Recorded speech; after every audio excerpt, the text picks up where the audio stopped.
데살로니가 교회 성도들은 그 누구보다도 적극적으로 하나님을 기쁘시게 하는 삶을 살았습니다. 그럼에도 바울은 그 일을 더욱 힘써 행하라 라고 부탁하고 있습니다.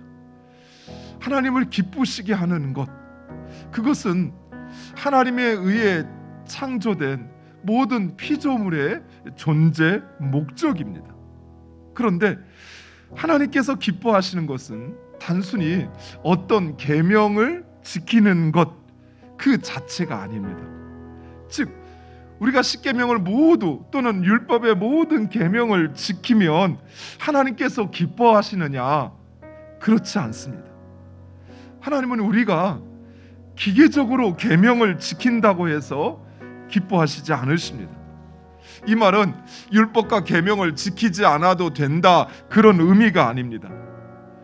우리 하나님께서 원하시는 것은 맹목적인 순종이나 헌신이 아닌 우리가 누구인지 우리의 정체성을 알고 그리고 그 하나님을 더 온전히 알아 닮아가는 것입니다.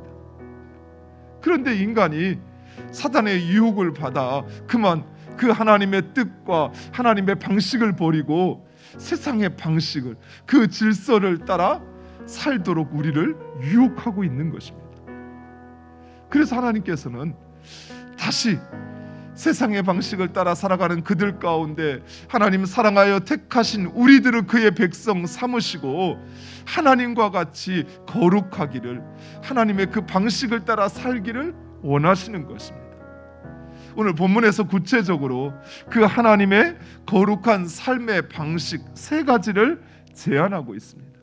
첫 번째, 음란을 버리고 거룩함과 존귀함으로 아내를 대하라 라고 말씀하고 있습니다.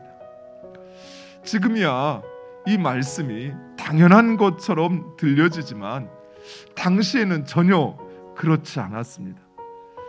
여성은 소유였어요. 남성의 소유였습니다. 그래서 아내를 거룩함과 존귀함으로 대하라 라는 말은 당시 사람들에게는 왜 그렇게 해야 되는데, 그럴 필요가 없는데 라는 말로 인식되는 것이었어요. 이처럼 인간의 욕망을 쫓아 사는 것이, 이런 음란한 방식이 세상의 방식입니다. 그러나 우리 성도들은, 하나님의 백성은 부르심을 받은 대로 거룩하고 존귀하게 살아야 합니다. 또 서로를 그렇게 대하여야 한다라고 말씀하고 있습니다. 그것이 바로 남자와 여자를 창조하신, 또 가정을 세우신 하나님의 뜻입니다. 따라서 오직 가정이라고 하는 그 제도 안에서만 성은 용납되고 허락된 것이에요. 그래야만 우리의 삶이 진정 풍요로워지고 그곳에서 행복을 누리는 것입니다. 두 번째로는 형제를 서로 사랑하라 라고 말씀하고 있습니다. 물론 데살로니가 교회는 형제 사랑에 대해서는 더할 나위 없이 잘하고 있었습니다.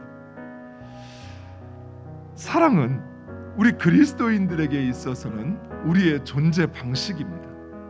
왜냐하면 사랑은 하나님의 존재 방식이기 때문입니다. 따라서 그의 백성된 우리들도 사랑으로 존재하는 것이에요. 또한 우리를 위하여 십자가에서 자신을 내어주신 예수님의 명령이기도 합니다.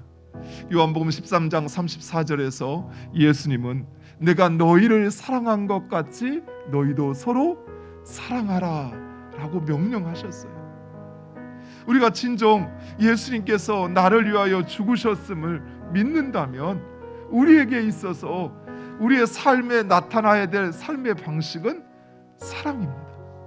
마지막 세 번째, 자기 일을 하고 너희 손으로 일하기를 힘쓰라 라고 말씀하고 있습니다. 우리는 하나님의 부르심을 받은 바로 그 소명자들이기 때문입니다. 그래서 우리는 무엇을 하든지 하나님 기뻐하시는 그 뜻을 쫓아 그것을 분별하여 그것을 행하여야 하는 것이에요. 사랑하는 성도 여러분, 우리는 하나님의 부르심을 받은 자들이요 또 하나님의 백성이라고 하는 우리의 정체성을 잃어버리지 마시기 바랍니다. 그리고 하나님께서 우리를 부르신 것은 하나님과 같이 거룩하여지기를 원하시는 것이에요. 이것이 하나님의 기뻐하시는 뜻입니다.